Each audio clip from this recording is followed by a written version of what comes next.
Kamusta Earth Signs? Thank you sa pag-view ng video na ito. Gamit itong tasa reading, alamin muna natin ang situation ng mga Earth Signs.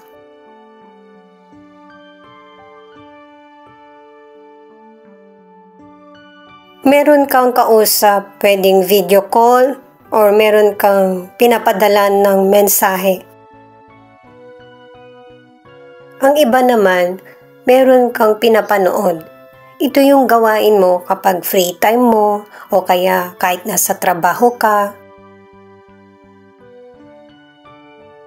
Ang ilan sa inyo kaya ka nakikipag-chat, may posibilidad na makikipag-eyeball ka o kaya meron kang meeting na attenan or interview. At ito yung simula, hindi lang patungkol sa karir mo o kaya sa negosyo, pati na rin sa love. Doon mo matatagpuan yung person na magugustuhan mo or pakakasalan mo. Pero syempre, hindi naman palaging ganun yung sitwasyon. May ilang earth signs na sa trabaho o sa kapitbahay, makikilala mo yung totoong kaibigan. Pero mag-ingat ka sa person na to kasi meron siyang kahinaan. Pwedeng sa love, sa chismis, o kaya hindi siya pala simba. Kasi ang mangyayari sa inyong dalawa selos. Ayaw niya nang may iba kang karelasyon o ibang kaibigan. Gagawa ng issue itong person na to para magkahiwalay kayo ng person mo kung may karelasyon ka na para masolo ka na niya. At saka pareho kayo dito ng gender. Ayaw kasi ng person na may iba kang karelasyon or kaibigan. Gusto niya kayong dalawa lang. Pero soon, ikaw na mismo yung hihiwalay sa person na ito para maging tahimik yung buhay mo. Magkakahiwalay kayo ng landas, posible na dahil sa trabaho ng person mo, or ikaw mismo yung magdedesisyon. Pwedeng lumipat kayo ng bahay or trabaho. Yung connection mo sa family mo or sa person mo, yung relasyon mo, mas magiging maayos at saka yung trabaho mo, magiging mas smooth yung daloy. Posibleng magkaroon ng changes pagkatapos ng 3 months or 3 years. Ipinapakita rin na ang ilan sa inyo ang nagiging sanhi ng problema sa buhay mo or sa relasyon nyo ay yung ibang tao o kaya in-laws o yung kapatid ng person mo. Yung mga problema mo na sinasabi mo sa person mo, naiintindihan ka niya kahit na hindi man siya mag-react. Iniisip niya ito. Nag-aalala sa iyo yung person mo pero hinay-hinay sa kwento kasi meron din siyang personal issue na kailangan din niya ng kausap or uunawa sa kanya. Sa ngayon, wala kang nakikitang changes pero meron ng bagong daan patungo sa success. Merong magiging hadlang pero meron pa rin tutulong sa iyo na para maging smooth or makasundo mo yung mga taong makakasama mo sa trabaho or kapareho mo ng negosyo. At saka kung nakikita mo or nararamdaman mo na yung mabagal ba yung pag-unlad mo or meron kang hindi nagugustuhan, bibigyan ka ulit ng magandang pagkakataon ng universe na para makamit mo lahat ng pangarap mo. At para din maging smooth yung daloy ng buhay mo at saka maging magaan ang dating ng financial. Meron pa rin mga taong tutulong sa iyo or magiging close sa iyo. At saka ang ilan, huwag kang mawala ng pag-asa sa love. Kasi yung person na hinahanap mo, lalo na sa mga single, meron pa siyang ibang karelasyon. Hindi pa kayo nagkikita. Malapit na ito na makilala mo yung potential person.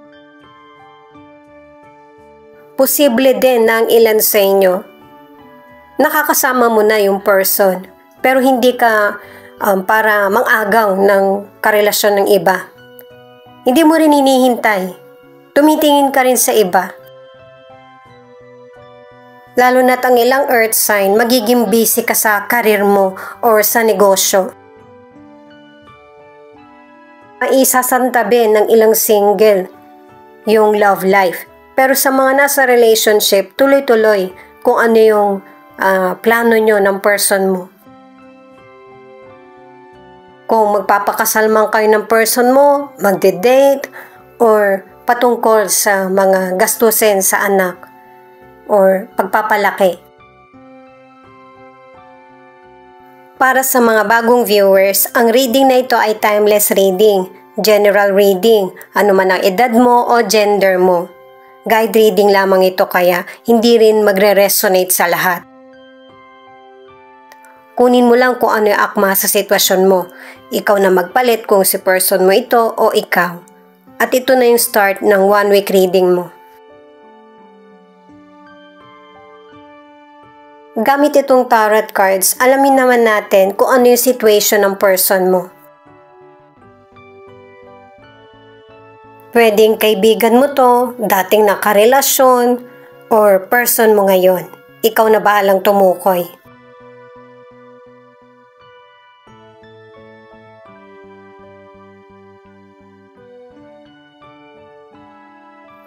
Two of Wands, King of Wands, Ace of Pentacles. Posible na ang ilan sa inyo, estudyante pa lang kayo, na pinaplano nyo na ganito yung gusto nyong maging future nyo kapag nag-asawa na or nagkapamilya na kayo.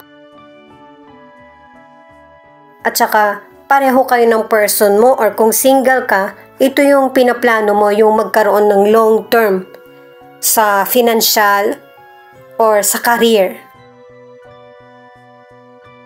Kumbaga, pinaghahandaan yung future kasi marami ka nang natututunan sa nakikita mo at saka naririnig mula sa napapanood or sa realidad. Experience ba? Posible din na isa sa inyo ng person mo or pareho kayo ng person mo na magpunta sa ibang lugar or ibang bansa. Kung single ka, doon mo na makikilala sa lugar kung saan ka nagtatrabaho or meron kang kasosyo sa negosyo, doon mo makikilala yung potential person. Kung estudyante ka, sa school mo. Ano man ang gender ng person mo, malapit siya sa mga bata or hayop.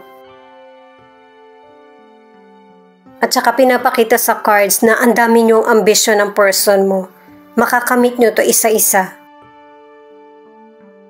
Kung single ka or nasa relationship, meron kang pagtutuunan na pansin na pwedeng sa karir ito or negosyo na pangmatagalan. Ito yung magiging source of income mo para maitaguyod ang sarili or ang family. At saka kahit na magkaroon ka man ng mapapangasawa or couple na kayo, isa sa inyo ng person may magtutuloy-tuloy na magpunta sa ibang lugar or ibang bansa. Ang pakay ng ilan sa inyo, yung makaipon ka lang na para magkaroon ka ng sariling negosyo, makasama mo yung family mo, pero magtutuloy-tuloy ito. Kasi padami ng padami yung responsibilidad or obligasyon. At saka kung nagpaplano ka na magpalit ng trabaho or negosyo, maganda pa rin yung magiging resulta. Kikita ka pa rin ng patuloy. Ang ilan sa inyo nagkaroon ka na ng sakit, pero naagapan mo ito at tuloy-tuloy na magiging maganda yung kondisyon ng kalusugan mo. Pero may ilang earth sign na expose ka sa maraming tao, kaya ingatan mo yung kalusugan mo. Huwag mong kalimutan na maghugas ng kamay. Ito yung mystical card na kung ano yung feelings sa iyo ng person or mga hindi niya nasabi sa iyo or sitwasyon nyo. Pinapakita ng cards na ito na akala mo meron kang person na mapagkakatiwalaan. Pwedeng kaibigan mo to or person mo or family member. Pero ang naging hatid sa buhay mo ay kalungkutan. Kaya ang ilan sa inyo, imbis na mag-focus ka dito sa negatibo, mas tinitingnan mo yung ibang paraan na para makaalis ka sa mga negative na situation. Magkakaroon ng kaalaman mula sa mga kaibigan mo, sa online, para sa mga bagong hobbies o kaya trabaho or negosyo. Itong person mo, meron siyang nakaraan na sitwasyon na gusto niya nang kalimutan. Nangyari ito nang makilala ka niya, pwede nagkakilala kayo sa party or ipinakilala ka sa kanya. Ang ilan sa inyo, biglaan ka lang niyang nakita at naging interesado siya sa iyo. Magiging healthy at fruitful ang koneksyon o relasyon niyo. Single ka man or nasa relationship. Posible din na magkaroon kayo ng malaking family in the future. Itong mga next card naman ay obedience, youth, at shouting. Kung bata ka pa, ibig sabihin mabuti kang anak sa magulang mo. Maaasahan ka nila at yun ang tingin nila sa iyo. Kaya huwag kang magdamdam kung pinapabayaan ka kasi may tiwala sa iyo. Ano man ang estado ng relasyon mo, single ka man, nasa relationship, ano man ang gender mo or edad mo, merong bagong darating na oportunidad sa iyo. Pwedeng kasal, bagong love life, or baby. Ang iba naman kung nag-aaral ka, maraming idea na papasok sa isip mo na para ganahan ka sa mga ginagawa mo or pinag-aaralan. Ito naman yung warning na huwag kang pa-distract sa ibang tao, ano man yung sabihin sa'yo, binubuli ka.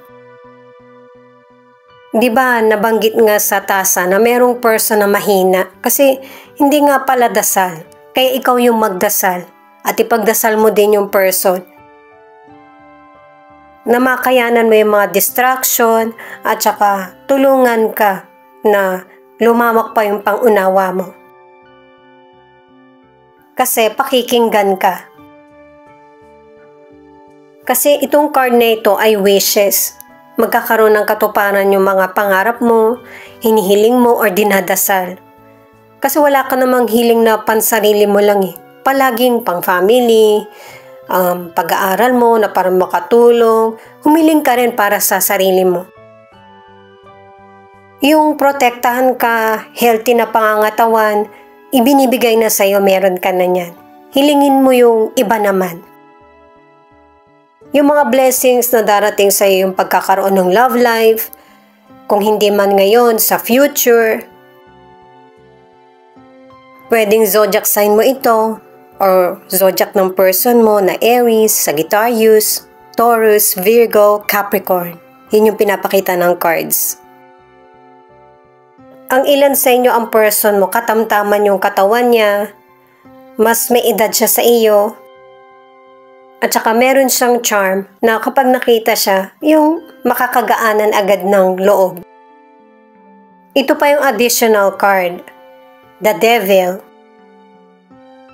Pinag-iingat ka ng card na ito na pahalagahan mo yung koneksyon mo sa kapwa mo. Huwag basta-basta maniniwala sa hindi mo naman nakikita. Mag-ingat din sa person na gustong paghiwalayin kayo ng person mo. Kung paano nyo nasimulan yung relasyon nyo ng person mo, panatilihin mo na magtuloy-tuloy ito na may communication, sweetness, para yung person mo hindi niya nahanapin sa iba. Ang person mo loyal sa'yo. Yung ibang tao ang pilit na sisira. Kaya mag-ingat sa pinagkakatiwalaan.